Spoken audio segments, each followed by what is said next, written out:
5-0. We were waiting on audit. Where are we? Judge, I'm happy to announce, thank you for the court being so lenient with us and resending this a few times. Mr. Wimberly is actually here this morning with his client, my complainant. They did send me some documentation just right before docket. He's also indicated that his office is this week making notebooks for Mr. Kelly and myself and having everything scanned in. If we may just have one final, now that we have all that information, hopefully we can I can sit down with them, then Mr. Kelly and I can sit down and discuss it and see where we are, and we'll be ready to finally announce next time. But I did want to confirm we do have all that documentation, or it should be to me this week. All right. Thank you, Mr. Wimberly. All right. So what I'm going to do, and if you want to go ahead and put it on the trial docket, Judge, no. I certainly would understand. Yeah, no, I just want to, let's see. My only concern when I hear notebook is... That's what I'm thinking as well. What we're talking about. Yes, sir. It'll be about that thick. Okay. With all the head. So why don't we do this? When we come back next time, I want it all done and I want an answer. And so what I'm going to do is reset it to the 1st of January. That should be about a 60-day, a little more than that. I want everything hopefully turned over this week. That gives you an opportunity. So unless there's something else that comes up, I want it all gone through in an announcement at the next court date. Yes, ma'am. Okay? All right, you're free to go. Thank you, sir. Thank you. All right, ma'am, you're Brianna Kleinan. And will your client waive the formal reading of the indictment? She will.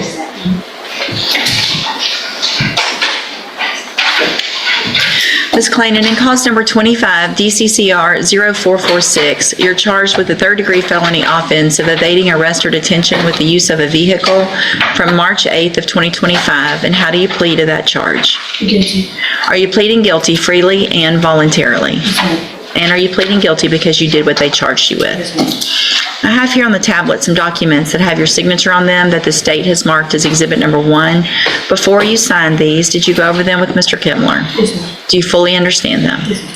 And do you understand if I follow the agreement that you've made with the district attorney, you will be waiving or giving up any right to appeal? Yes, ma'am. And it looks like the agreement that you've reached is for a 3-year deferred probation. There would be a $250 fine. I'll explain my scribbles, Your Honor. Oh, that's CCCR. There would be Yes, a there's dismissal in cause number 25 CCCR 1119, and this will run concurrently with 25 CCCR 1053. 1053. Is that your understanding? There should be another misdemeanor. It was refused. I was refused those. And what are those The cases? dismissed one is resisting arrest, and they're all connected to this, Your Honor. Mm-hmm. The dismissal is a resisting arrest. The case to be pled is a DWI. Okay. All out of the same criminal episode. Let me look at something real quick. Oh goodness, I can't see that. If I test you this morning, will you be clean? Be honest. Have a seat in the jury box. Good morning, are you Ryan Hodge? Yes, ma'am. And Mr. Hodge is charged in cause number 24, DCCR 1167.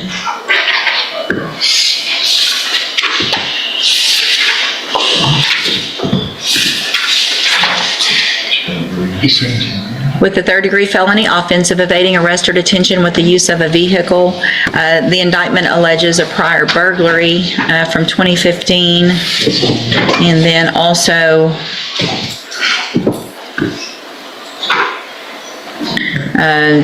felony of bribing an officer in 2018 and possession of a firearm by a felon in 2018. We had reset that as well, some other stuff as well. Those are out of state.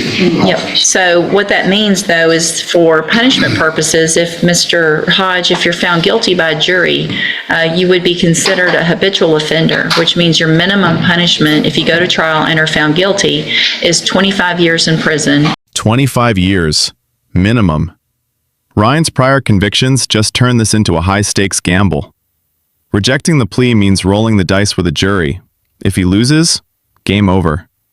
The judge just made it crystal clear. No more deals. Up to 99 years or life in prison. Do you understand?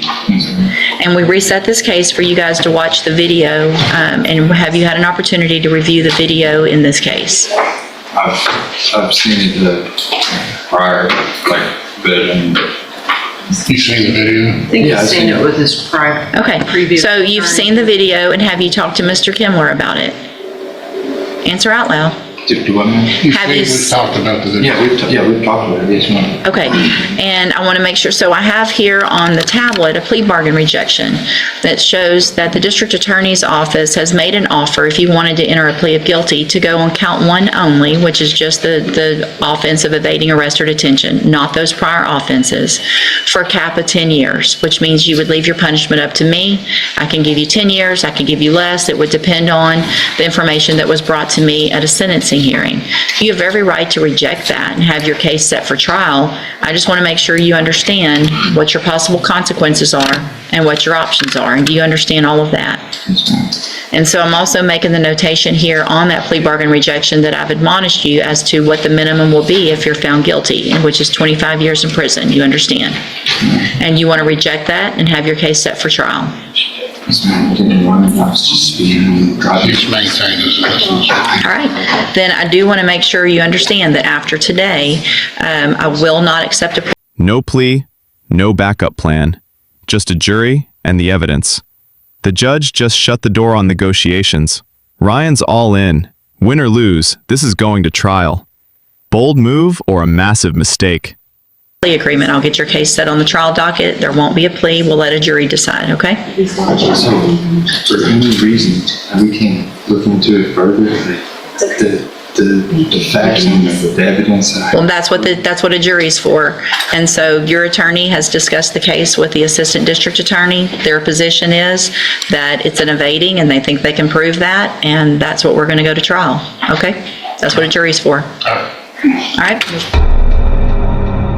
Okay, and she'll waive the formal reading of the indictment in each. Yes, sure. So, Ms. Randall, in clause number 25, DCCR 0246, you're charged with a state jail felony offense of theft of property with previous convictions.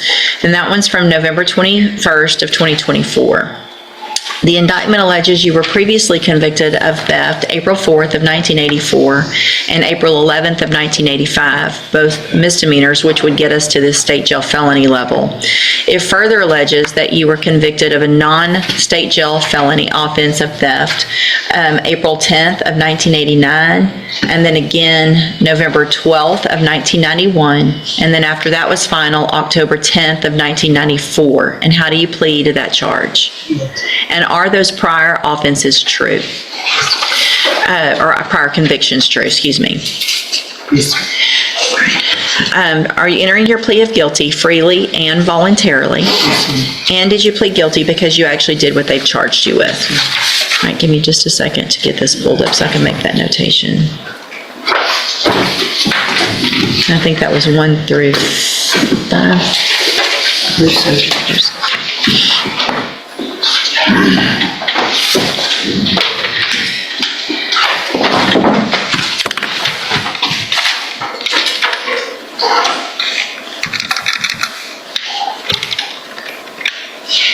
Five or six, depending on how we want to look at it.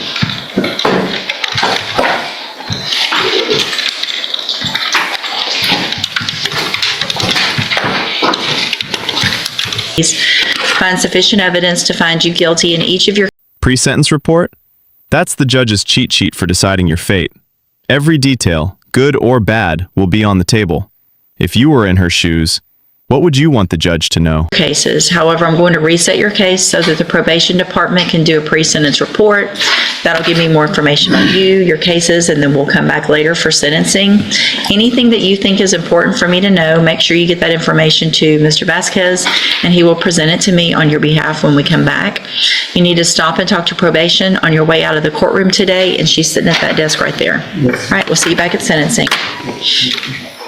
Thank you, Judge. Yes, sir.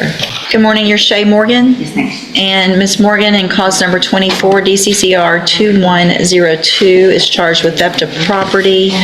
And what is the announcement? Judge, we're going to ask for a regular resetting. Ms. Malfino and I are discussing a potential resolution. Also going to get some documents from my client that I think will help inform that process. And so Any issues? No, Judge, it looks like we do, at least for purposes of this announcement, have the restitution figures, so we wouldn't need time to develop that. Okay. We can just share that information with the council. Okay. And the case looks old, but I realize that you were just hired at the end of July, so we'll just do a normal reset. And then, Ms. Morgan, make sure you stay in touch with Mr. Gert so you guys can go over everything. We'll try to get an announcement at the next court date. All right, you're free to go. Thank you. Have a good week. Thank you. You too. I guess I'll see you tomorrow.